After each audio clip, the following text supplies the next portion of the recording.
বিসমিল্লাহির রহমান রহিম।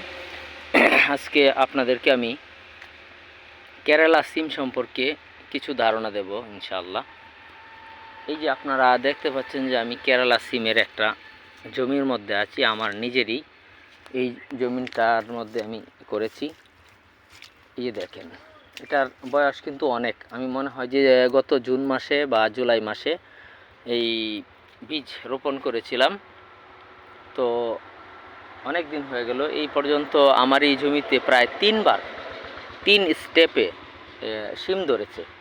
তো আমি 120 টাকা কেজি পর্যন্ত বিক্রি করেছিলাম। 120 টাকা থেকে তারপরে কমতে কমতে একেবারে যখন 20 টাকা নেমে এসেছে, তখন আমি এটা বিক্রি করা বন্ধ করে দিয়েছিলাম। এবং ওই সময় আমার গাছের অবস্থা ভালো ছিল না, শিমও খুব কম ছিল।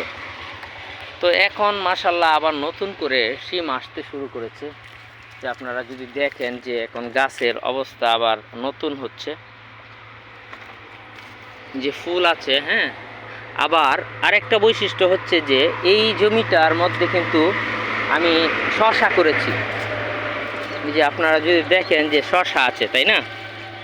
এই যে আমার এই কেরালা সিমের ধরনটা হচ্ছে যে কেরালা সিমটা ধরে হচ্ছে নিচের দিকে।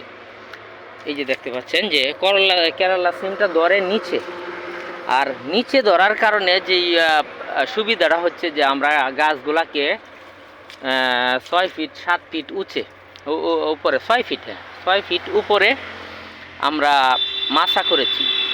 6 ফিট উপরে মাচা করার কারণে কিন্তু নিচ দিয়ে চলাফেরা খুবই সহজ এবং কীটনাশক দেওয়া খুবই সহজ।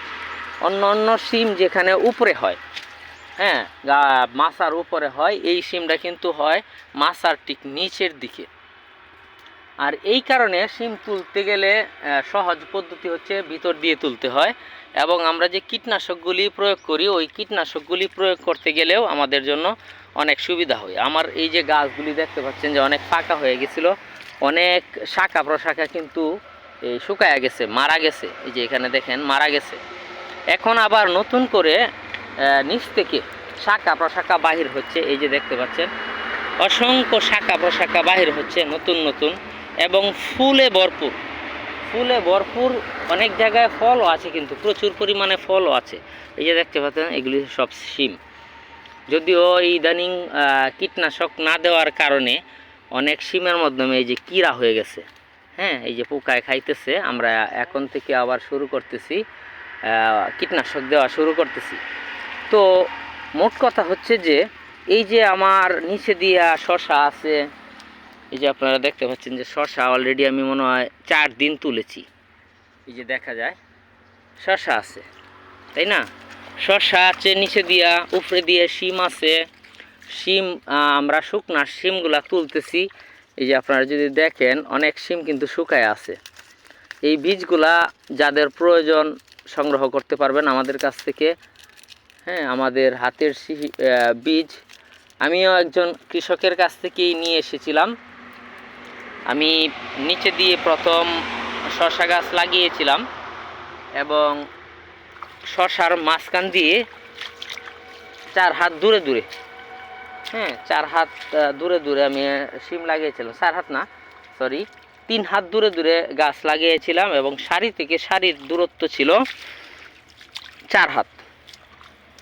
তো এই যে দেখতে পাচ্ছেন যে শিম কি পরিমাণ শুকায় আছে, প্রচুর শিম আছে এবং প্রচুর ফুলও আছে। আপনারা দেখতে পাচ্ছেন প্রচুর পরিমাণে ফুল এই মুহূর্তে আছে।